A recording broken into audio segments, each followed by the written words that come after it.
አዲስ አበባ ጎራ እያሉ እየተመለሱ ይገኛሉ። እልቅሶ በልቅሶ አደረጉት ዩቲዩበሮች። እንዴት ነው አራት አልቅሱ ተው፣ ምን ነው እልቅሶ ቢቀርሳ አረተው። እንግዲህ ፋዘና ይላል፣ ግን ወደፊት ምን እንደሚፈጠርም አይታወቅም። አሁን ላይ ያሉበት ግን ያው ይዟት እንደጠፋ ነው።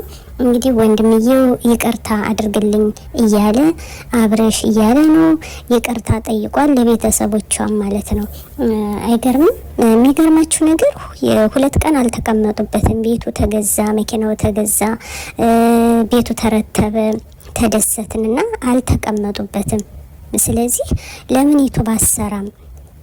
ወንድምየውስ ለምን አትረዳትም? ለምን አትተዋትም? ህይወቷን በራሷ መኖር ትችላለች። ህይወቷን በራሷ ፏዘና ብላ መምራት ትችላለች። እሷ እኮ ህፃን ልጅ አይደለችም፣ ወይም ደግሞ ገና የ10 አመትና የ15 አመት ልጅ አይደለችም። በቃ ራሷን አውቃ የምትኖር ጎበዝ ሩታ ማለት የኛ ፍልቅልቅ ጎበዝ ናት። ስለዚህ ራሷን አውቃ እንዲሁም መታደሏ ታድላለች። አብረሽን የመሰለ ወንድ አግኝታለች እና ምን አለ ለምን አትተዋትም? አንተ አፍቅራህ አታውቅም? ይሄ ለሁሎችም ለወንዶች የሚሆን ነው። እንደ አብረሽ ጀግና ጎበዝ እውቀት ያለው መሆን አለብህ። አንተ ከአብረሽ መማር አለብህ ማለት ነው። ሌሎቻችሁም ወንዶች ማለት ነው ከአብረሽ መማር አለባችሁ። ጀግና መሆን አለባችሁ። በራሳችሁ ውሳኔ በራሳችሁ እውቀት መሄድ አለባችሁ ማለት ነው። አይገርምም? በጣም እና አብረሽ አጠፋት ማለት ነው። አዎ ወይኔ ጉድ ፈላ። አሁን ገና ጉድ ፈላ። ዩቲዩበሮች በቃ ጉድ አፈሉ። እንግዲህ የአብረሽ ቤተሰብና የሩታ ቤተሰቦች ሽማግሌ ሲላክ ሽማግሌዎችን ገፍተው ከመስደድ እሺ እንግዳስ ልጄ አትጥፊብን፣ ልጄ እንግዲህ እኛ እንፈልጋለን ከማለት እነሱ ምን አደረጉ? አንሰጥም። እናቴቱ ብትፈቅድም ወንድምየው ብቻ ነው እምቢ ያለ። ወንድም እንደ አባት ነው።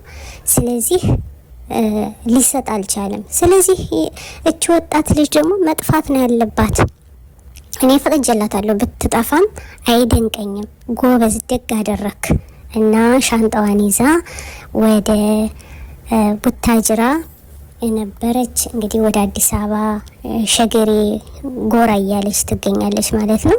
እያለቃቀሰች እንግዲህ ከዚህ በኋላ ደግሞ ምንድን ነው የሚፈጠር? ምንድን ነው የሚያደርግ? ወንድምየው በጣም ከባድ ነው ብለዋልኝ። እንግዲህ አብረሽ ተጠንቀቅ። ከወንድምየው ምን እንደሚፈጠር ደግሞ የሚመጣውን መቻል አለብህ ማለት ነው። አይገርምም? በጣም እንደዚህ ያለ ፍቅር ይግጠማችሁ እላለሁ ዩቲዩበሮች በሙሉ። የሩታ ተከታታዮች ወይም የአብረሽ ተከታታዮች ጎበዝ ናችሁ። ላይም ነው እንደዚህ ያለ ጀግና ጎበዝ እንደ ሩታ ያለች ቆንጆ ሴት ተፈላጊ እኔ አላየሁም አይደለ? አዎ። እና እሷን የመሰለ ቆንጆ አሁን አስፈልገን ነው። አያችሁ አይደለ? ፈልጓት ሄደ ወደ አዲስ አበባ። እንግዲህ ከአዲስ አበባ አንስቶ ወደ ቡታጅራ ቆንጆ።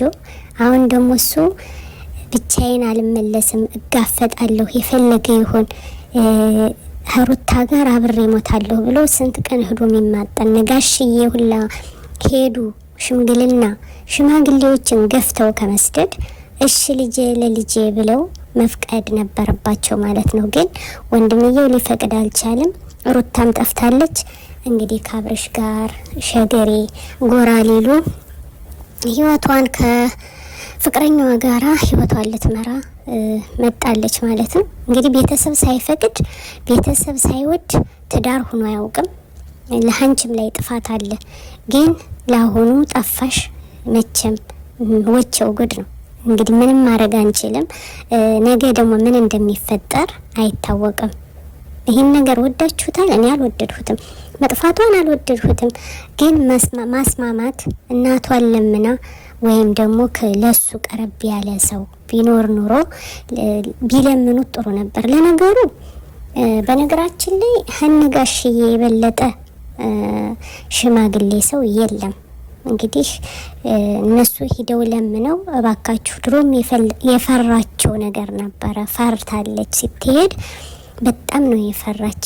ልመለስ ላልመለስ እችላለሁ፣ ችግር ይገጥመኛል ብላ ግን በቃሌ ብላ ነው። ቃሉን የማይበላ ሰው ነው እኔ ዛሬ ናፈቀኝ። እንደማን እንደ ሩቲ።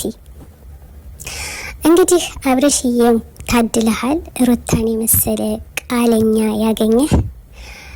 ሩታዬ አብርሽን የመሰለ እንግዲህ ፍቅረኛ ወደፊትም ወልዳችሁ ከብዳችሁ የምትኖሩ ባል የሰጠሽ የመረጥሽ በጣም ተደስቻለሁ። እስኪ ከነሱ ተማሩ። ከምር እውነቴን ነው። እና እንደዚህ ነው በቃ ቤተሰብ እንኳን እሷን አታገባም አንተ አትሆነኝም ብለው እንኳን ቢሉ ማለት ነው ጋፈጣቸዋለሁ የፈለገ ይሁን እሷ ጋር አብሬ ሞታለሁ ብሎ ወደፊት ለፊት የተዋጋ ጀግና ጎበዝ። ወያችሁ ወንድ ማለት እንዳብርሽ ነው። የሄደ ህዶም ደግሞ ሰርቋት መጣ አጥፋኝ አለችው። እንግዲህ ባጥሩ ነው መሰል የዘለለች። እዚህ ሀገር አንኖርም እባክህን። ከምር በጣም ነው ያሳቃችሁኝ። እንደዚህ ተጠፍቶ ትዳር አለ? እንዴት ተጠፍቶ ትዳር የለም። በስምምነት በእናት አባት ሲስማሙ ነበረ። እንደወደዳችሁት ተስፋ አደርጋለሁ። ያደረጋችሁት ነገር በጣም ጥሩም ባይሆንም ለጊዜው ጥሩ ነው። ቀጥሉበት እንላለን። እኛም ወደነዋል። ሌሎቻችሁም ከነሱ ተማሩ። ፍቅር እስከ መቃብር ሁለት ጥንዶች ባንድ ከሆኑ ፍቅራቸው እንደሚቀጥል እርግጠኛ ነኝ። ይህም የታወቀ እየታየ ነው። ስለዚህ ከአብርሽ ከጀግኖች መማር አለባችሁ። የአብርሽ ተከታታዮች እንደምትወዱት ተስፋ አደርጋለሁ። ሁላችሁም ገብታችሁ ላይክ፣ ኮመንት አብርሽን የምትወዱ እስኪ ሼር አድርጉ።